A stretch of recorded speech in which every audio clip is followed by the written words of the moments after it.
Hello, everybody. Welcome. Thank you so much for logging on this Wednesday evening. It's Wednesday, right? Yeah. All right. Let's get right into it. Share your screen, Jill? Yes.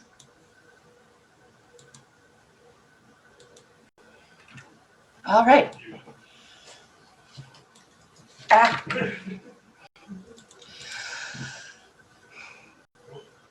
Okay. So, once a year, people gather to celebrate the military defeat of an invading army. Most of the people who celebrate this military defeat aren't from the town where it happened, and many of them don't even live there at all, in that country at all. Commercialism and the surrounding culture of it's a holiday, let's market it, has made it a much more important holiday in the United States than even in its home country.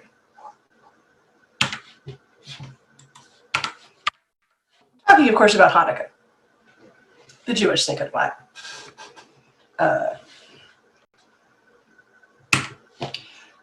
But before we get into that, let's take a brief history of the Jewish people, because context is always important. So, I am so sorry, everybody. Judaism is considered an ethno-religion, kind of like the Mandalorians. You don't have to be born one of us, but you can definitely become one of us. This is the way. It is now 5781, according to the Jewish calendar, and what this means is the crystal gems have been on Earth just slightly longer than there have been Jews. Yeah, I mean, that's a weird flag. The Torah consists of the first 5 books of the Bible, also known as the Pentateuch. Certainly haven't done it yet.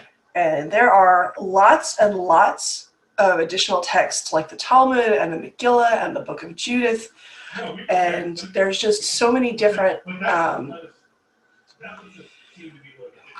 just so many books.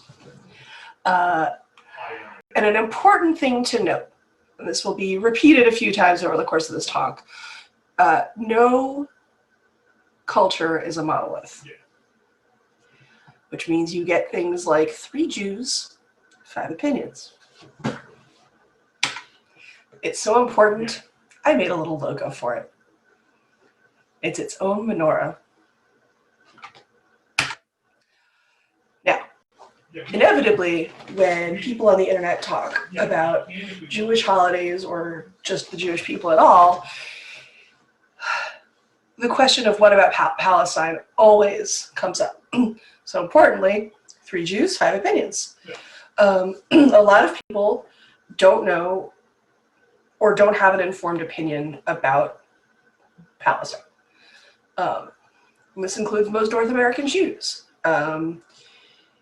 You can't really blame on me or any other American or North American Jew the choices of the Israeli government. You can barely blame me for the choices of the American government, and I live here. So you can be Jewish and be anti-Zionist. That means that you don't really need Israel to exist as a physical location because it exists in your heart. And there are other political opinions in that, but that's mostly the important part. And you can be Jewish, you can want Israel to be a homeland, but still understand that it's a homeland to other religions. Where the temple had been is a religiously important site for Muslims and Christians as well. And if the idea of religion is improving the world, which I'll get to that in a second, why not share it with the people who also want to improve the world, even if the way they do that is just a little bit different. Improving the world, by the way. There is a tenet in Judaism called Tikkun Olam, which basically means repair the world. And it is the excuse me, condition under which the Messiah will return. So we believe that we have not repaired the world, the Messiah has not returned. And we've still got a lot of repairing to do. Onward. So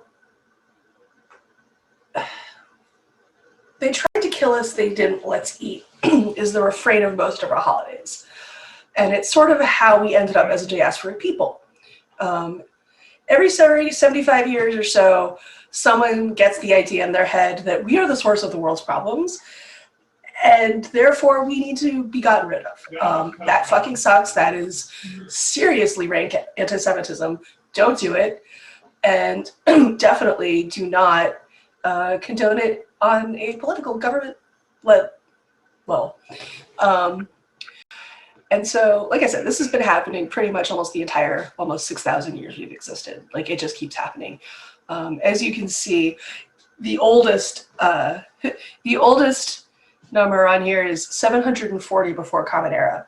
So that's almost 1,000 years before that Messiah we don't acknowledge showed up.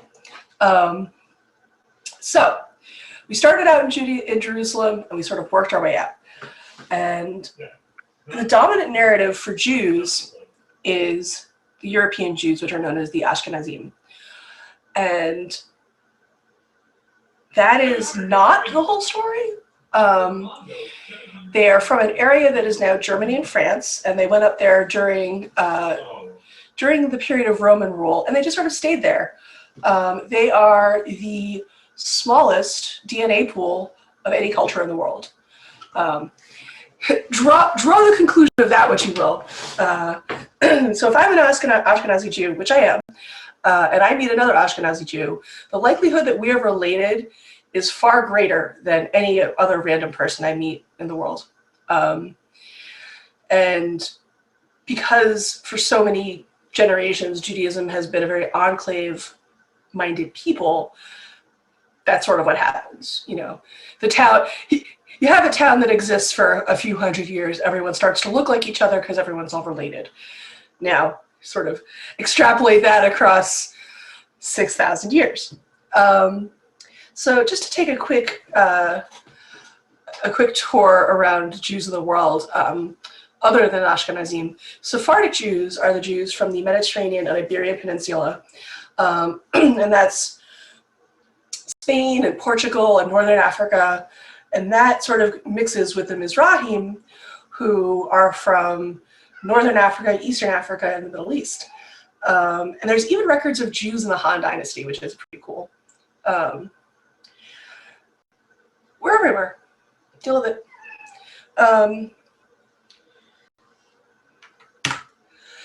Jews taste the rainbow.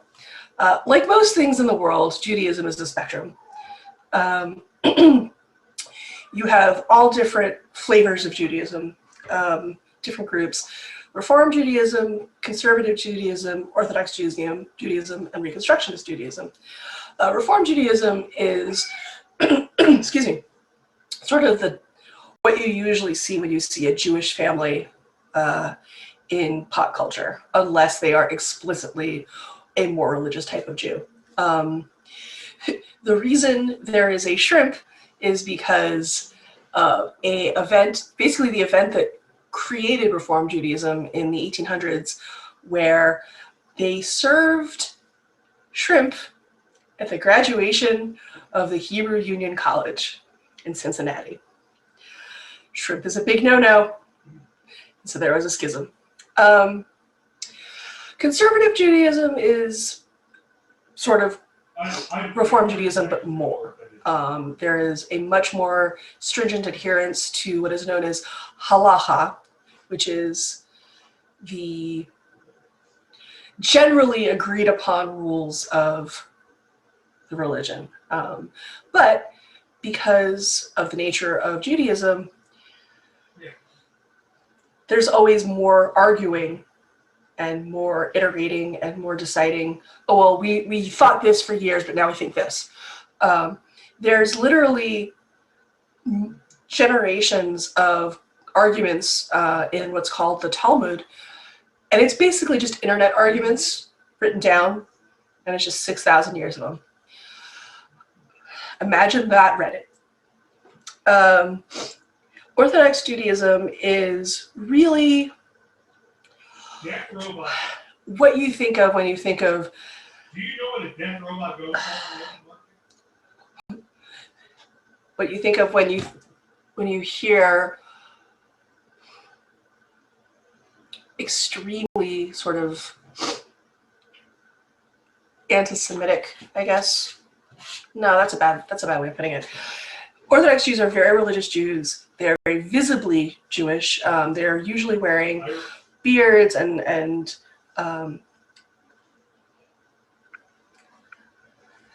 the curls and yarmulkes and the hats. You can usually see them walking around on Saturdays because you can't drive and they have to get to shul. Reconstructionist Judaism, the reason I put Galaxy Brain is because that is a group, that is a interpretation of the religion that basically states Jerusalem isn't the homeland, the people are the homeland. It's sort of like at the end of Thor Ragnarok when Heimdall was like, it's not a people, it's not the place, it's the people. Heimdall, the original Reconstructionist Jew. So it's a very community-minded interpretation of the religion where community service and sort of just being together is really the important part. It is neither more or less religious than any other particular version of Judaism. It's just sort of its own thing. The Jewish year, there's a lot of holidays. Here's the ones you've probably heard of. Rosh Hashanah, which is the Jewish New Year. Yom Kippur, which is the Day of Atonement. Passover, Prince of Egypt, come on. Yom HaShoah is Holocaust Remembrance Day. And then there's some other ones you might not have heard of. Sukkot is the Harvest Festival. It comes after Yom Kippur. Simchat Torah is when you've completed reading the whole Torah over the course of the year, and then you go back and start it all over. Purim, they tried to kill us, they didn't. Halloween. The point of the holiday is to get very drunk while the rabbi reads the story of Esther, which is called the Megillah. And the point of the holiday is to get so drunk you can't tell when the rabbi is saying the name of the protagonist or the villain of the story. And everyone dresses up in costumes, and it's a lot of fun. Tu B'Shvat is really Arbor Day, because they got one. And there's more. I missed one. No, I didn't. So now this is why we're here today. Tomorrow is the first night of Hanukkah. That is when people will take their menorahs and they will light. So because you read Hebrew right to left, you start on this side, but because this is, nope, you start on this side. And you light each one each night. And so this basically the story of Hanukkah is in the early days of, in the couple of centuries before the Common Era, the land that most Jews lived on was sort of contested between the Greeks and the Romans, and it constantly kept going between one ruler and another. And some of the governors were very like, you pay your taxes, you don't cause trouble, do whatever the hell you want, we're good. And then others were very, were very insistent upon being worshipped. Sounds like someone we can think of. And so this was under a time, this was a time when it was one of those kinds of rulers. And Mattathias, the Hasmonean, who was the head of the Maccabees, which was the priestly class, they were the ones who were like, oh, no, we don't like this. We're going to fight back. And so what ended up happening was over many years, people would practice Judaism in secret and would pretend to worship the king, but Antiochus was the name of him. But finally, the Maccabees won and got rid of the Greeks, and that is why when they got back to Jerusalem and they got back to the temple, they started to clean the temple with the intent to rededicate it. Basically, the Greeks had gone in and, sacrificed non-kosher animals and did other, not kosher things. So they needed to go in and rededicate the temple. And the miracle of Hanukkah was that they only had enough oil to last one night. But to get more oil would take 8 days. And the miracle is that the oil that should have only lasted one night lasted 8. And so that is why we light candles. That is why we eat fried foods. It's pretty great. There is a tradition of midwinter holidays that involve light, Hanukkah, solstice, Diwali. Just, it gets dark and people want things to be light again. That's a pretty human state of affairs. The Maccabee in Aramaic, by the way, means hammer. So that is why we have the movie The Hebrew Hammer. Now, the winter holiday by any other name would be just as commercialized. Back when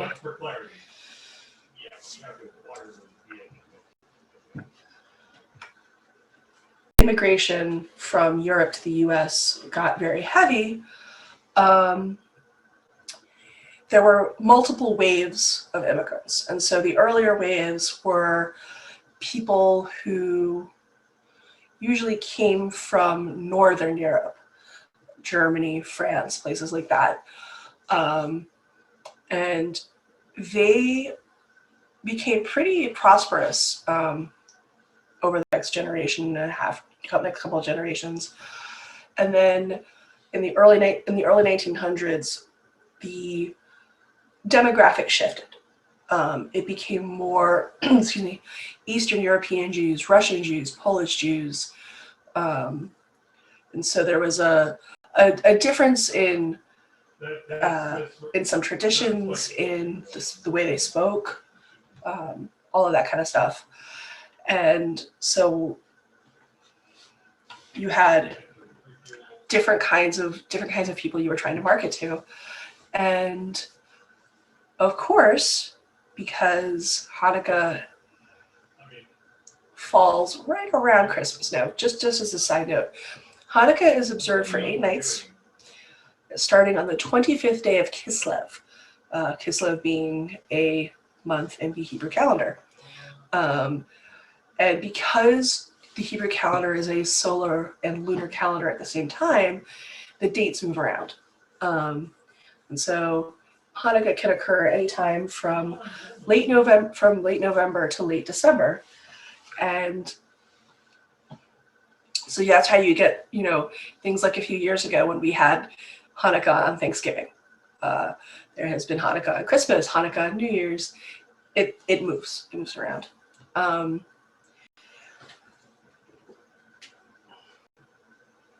So the end.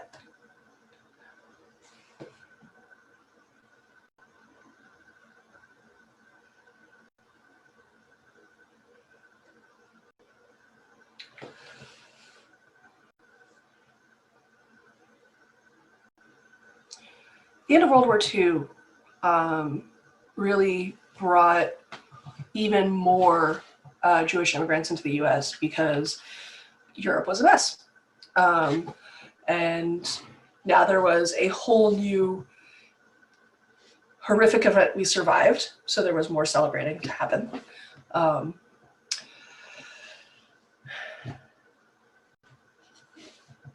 And like the slide says, they tried to kill us, they didn't, let's eat. And then Judaism didn't really have a lot of it wasn't very high profile, at least not religious Judaism. I mean, so you ended up with the first public menorah lighting not happening until 1974,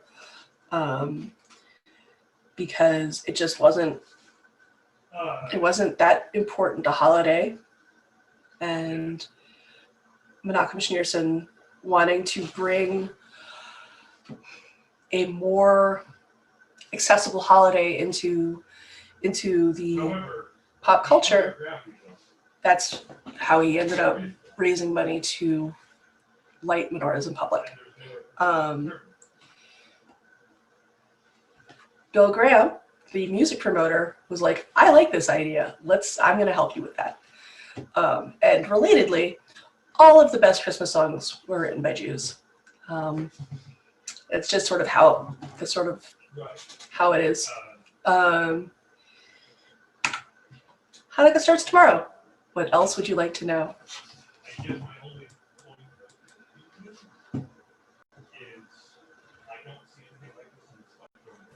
Oh, that was fantastic, Jill. Thank you so much. That was really good. Do you have time for some questions? I would love some questions. Okay. Well, the first question is the commercialization of Hanukkah a uniquely American thing, or has that happened in Europe and elsewhere? It's pretty mostly American. While Hanukkah is celebrated around the world, it's really got the highest profile in the US, pretty much because of the commercialization, its proximity to Christmas, things like that. It is celebrated in Israel. So the dreidel has 4 sides, and each side represents a word, Nes Gadol Hayasham, a great miracle happened there. But in Israel, it's the last word is different because it's a great miracle happened here. So. Okay. Someone in the chat wants to put you on the spot. Uh-oh. What are your top 3 Christmas songs written by a Jewish person? Ooh. Christmas Baby Please Come Home, Phil Spector. Oh man. Hang on, I have a Christmas mix. I will be able to answer this question in a minute.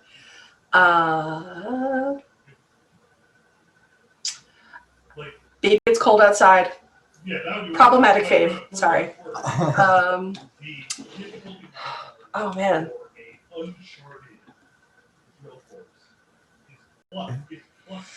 And I'll have to look up who wrote All I Want for Christmas Is You. I know Mariah Carey was one of the writers, but I would put money, because it leans so heavily on Phil Spector that someone in his camp was involved. Right. All right. Well, another question from the chat. Personal question. What's the best Hanukkah present you've ever gotten? Oh man. Best Hanukkah present. Yeah, it's literally the fate of everything. I'm probably going to go with one of the early Game Boy games I received as a kid. All right. I think that's probably true of all of us. The presents we got, they're remembered the best. Yeah. All right. Checking my questions. I think that's all the questions we have. Thanks again, Jill. It was really fun. Thank you.